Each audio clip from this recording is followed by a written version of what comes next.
അമ്മ മെലിഞ്ഞു പോയിരുന്നു അമ്മേ, അമ്മയുടെ ദേഹം ശോഷിച്ചു പോയിരുന്നുവോ?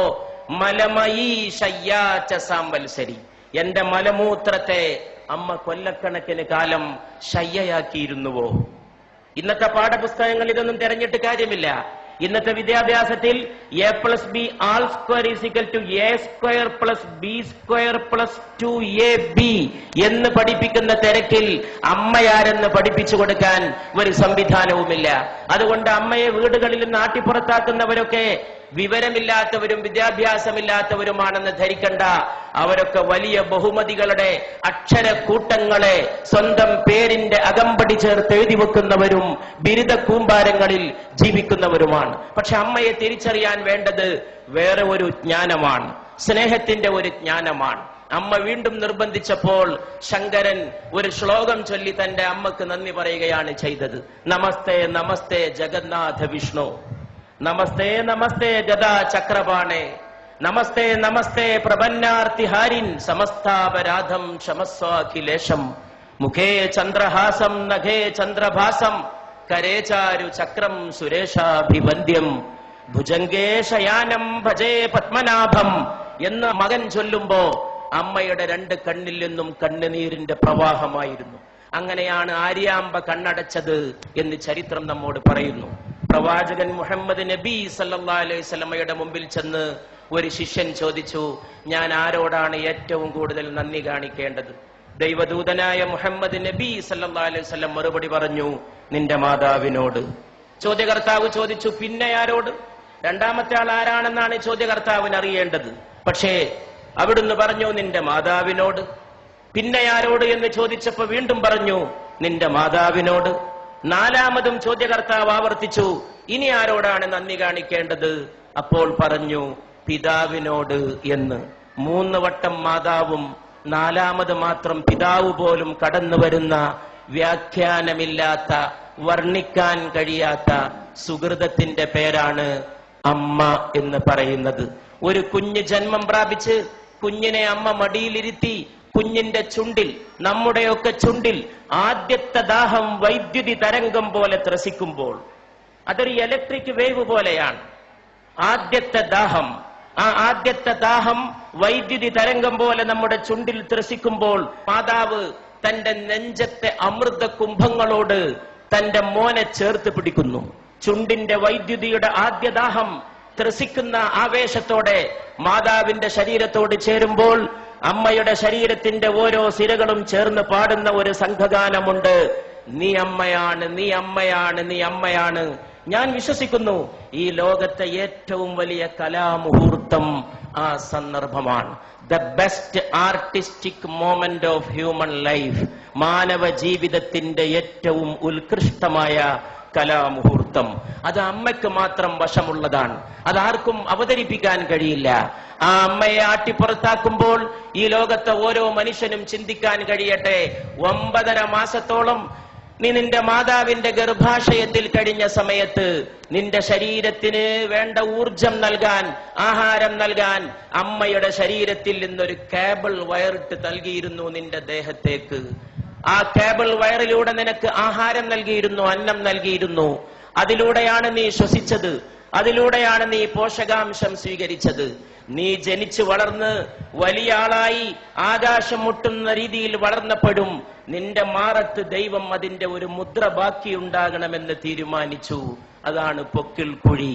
മാതാവിനെ ചവിട്ടാൻ കാലോങ്ങുന്നവന്റെ മാറത്തിരുന്ന് ഈ മുദ്ര തേങ്ങണം. ആ മുദ്ര മരിക്കുന്നവരെ, 9.5 മാസത്തെ ജീവത്യാഗത്തിന്റെ മുദ്ര, മനുഷ്യൻ മരിക്കുന്നവരെ അവന്റെ മാറത്ത് കിടക്കണം എന്ന് സർവേശ്വരൻ തീരുമാനിച്ചിരിക്കുന്നു. അച്ഛന്റെ മുദ്ര പോലും വേണമെങ്കിൽ ശരീരത്തിൽ നിന്ന് മാറ്റിയേക്കാം.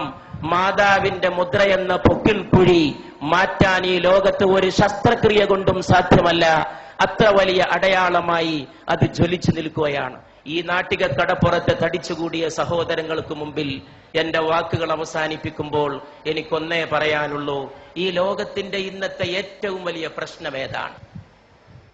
ഒരുപാട് പ്രോജ്വലമായ കലാമുഹൂർത്തങ്ങൾ നമ്മുടെ നാടിനെ സമർപ്പിച്ച് ഈ നാടിന്റെ കലാഹൃദയത്തെ ത്രസിപ്പിച്ച മോഹൻലാലിന്റെ സാന്നിധ്യത്തിൽ സത്യൻ അന്തിക്കാടിനെ പോലെ ഒരു നിമിഷത്തെ സ്നേഹത്തെ ഒരു യുഗത്തേക്ക് പ്രസരിപ്പിച്ച ഒരു തൂലികാകാരന്റെ സാന്നിധ്യത്തിൽ, കേരളത്തിന്റെ ഗ്രാമങ്ങളിൽ മുഴുക്കെ മുഴങ്ങിയ കൈതപ്രത്തിന്റെ സ്നേഹഗാനത്തിന്റെ സാന്നിധ്യത്തിൽ, ഒരുപാട് കുടിലുകളിൽ കഞ്ഞിയില്ലാത്തവന് കഞ്ഞി എത്തിച്ചു കൊടുത്ത് ഒരുപാട് മലയാളികൾക്ക് തൊഴിൽ നൽകിയ, സ്നേഹത്തിന്റെ പുതിയ വ്യാഖ്യാനം തീർത്ത യൂസഫ് അലി സാഹിബിന്റെ സാന്നിധ്യത്തിൽ, ഇവിടെ ഈ മഹാസ്നേഹ സമ്മേളനം സംഘടിപ്പിച്ച, അതിനുവേണ്ടി ത്യാഗം ചെയ്ത എന്റെ പ്രിയ സ്നേഹിതൻ, സ്നേഹത്തിന്റെ പ്രതാപം പോലെ ജ്വലിക്കുന്ന പ്രതാപന്റെ, അദ്ദേഹത്തിന്റെ സുഹൃത്ത് റഷീദിന്റെ, അവരുടെയൊക്കെ സഹപ്രവർത്തകരുടെ സാന്നിധ്യത്തിൽ ഞാൻ ചോദിക്കുന്നു. ഇവിടെ ചോദിക്കേണ്ട ചോദ്യം അതാണെന്ന് വിശ്വസിക്കുകയും അതിന് ഉത്തരം നൽകാൻ ശ്രമിക്കുകയും ചെയ്തുകൊണ്ട്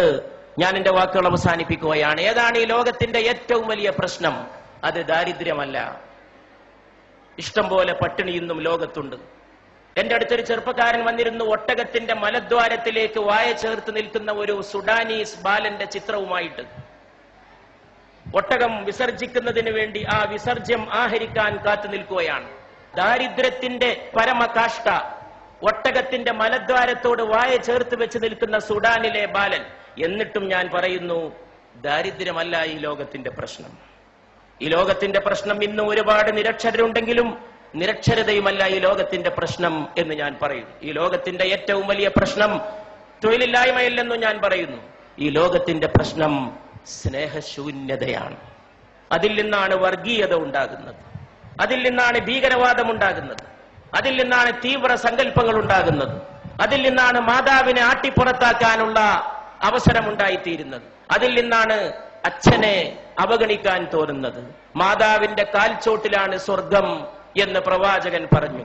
മാതാപിതാക്കൾക്ക് പ്രായമെത്തിയാൽ അവരോട് ഛെ എന്ന വാക്ക് പോലും പറയരുത് എന്ന് ഖുർആൻ വിലക്കി. ഛെ എന്ന ഒരു വാക്ക് മതി വേദനിപ്പിക്കാൻ.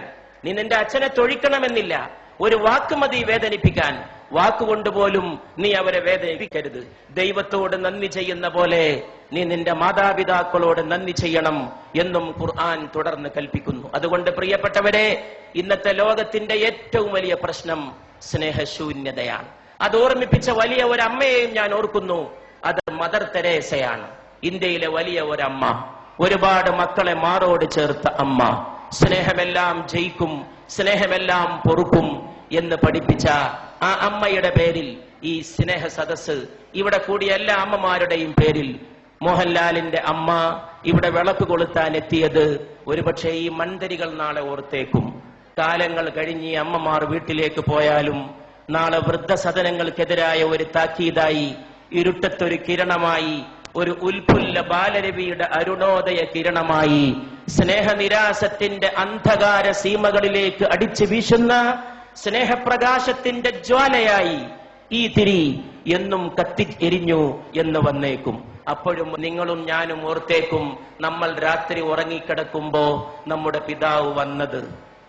അർദ്ധരാത്രിക്ക് ശേഷം തൊട്ടിലിൽ കിടക്കുന്ന എന്നെയോ നിങ്ങളെയോ നോക്കി അമ്മയോട് അല്ലെങ്കിൽ ഉമ്മയോട്, അച്ഛൻ അല്ലെങ്കിൽ ബാപ്പ ചോദിച്ചത്, ഉപ്പ ചോദിച്ചത്, എന്റെ മോൻ ഉറങ്ങിയോ? എന്റെ മോൻ. ഈ ലോകത്ത് ട്രാൻസ്ലേഷൻ ഇല്ലാത്ത, പരിഭാഷയില്ലാത്ത ചില പദങ്ങളുണ്ട്, അതിൽപ്പെട്ടതാണിത്. ആ സമയത്ത് പാവം മാതാവ് പറഞ്ഞിരിക്കും, മോൻ ഉറങ്ങി അല്ലെങ്കിൽ മോൾ ഉറങ്ങി എന്ന്. അപ്പൊ ഈ പിതാവ് തൊട്ടിലിൽ നിന്ന് കുഞ്ഞിനെ, നിങ്ങളെ എന്നെ വാരിയെടുത്തത്, മൂക്കോട് ചേർത്ത് ഉമ്മ വെച്ചത്, കവിളത്തും നെറ്റിയിലും ശിരസിലുമല്ല, നമ്മുടെ കുഞ്ഞിക്കാലുകൾ മൂക്കോട് ചേർത്ത് വെച്ച് ആ പാവപ്പെട്ട മനുഷ്യൻ വിതുമ്പിയത്. അതിന്റെ ഒരു സ്നേഹത്തിന്റെ മുഹൂർത്തം ഓർമ്മയുണ്ടെങ്കിൽ കേരളത്തിലെ വൃദ്ധസദനങ്ങൾ മുഴുവൻ അടച്ചിടാനും അവിടെയുള്ള വൃദ്ധ ദമ്പതികളെ സ്വന്തം വീടുകളിലേക്ക് കൂട്ടിക്കൊണ്ടുപോകാനും ഇവിടുത്തെ മക്കൾക്ക് സാധിക്കുമായിരുന്നു എന്ന് ഞാൻ വിശ്വസിക്കുന്നു. ആ സമയത്തൊരു പക്ഷേ ഏതോ ഒരു കവി വിലപിച്ച പോലെ കാലവും വിലപിച്ചേക്കും. ഈ മഹത്തായ സദസ് ഞാനൊരു ഹിന്ദുസ്ഥാനി കവിയുടെ വാക്കുകളെ കൊണ്ട് ഉദ്ഘാടനം ചെയ്യുകയാണ്. घर लौट के रोएंगे माँ बाप अकेले में, घर लौट के रोएंगे माँ बाप अकेले में. വീട്ടു പോയിട്ട് അമ്മയും അച്ഛനും ഒറ്റക്ക് കരയും.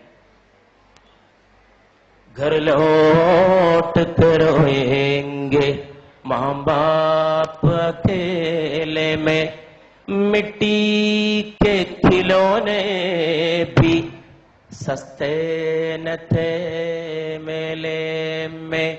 എന്തുകൊണ്ടാണ് വീട്ടിൽ പോയിട്ട് അച്ഛനും അമ്മയും ഒറ്റക്ക് കരയുന്നത്?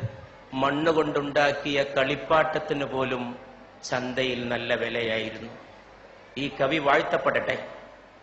മണ്ണുകൊണ്ടുണ്ടാക്കിയ കളിപ്പാട്ടത്തിന് പോലും ചന്തയിൽ നല്ല വിലയായിരുന്നു.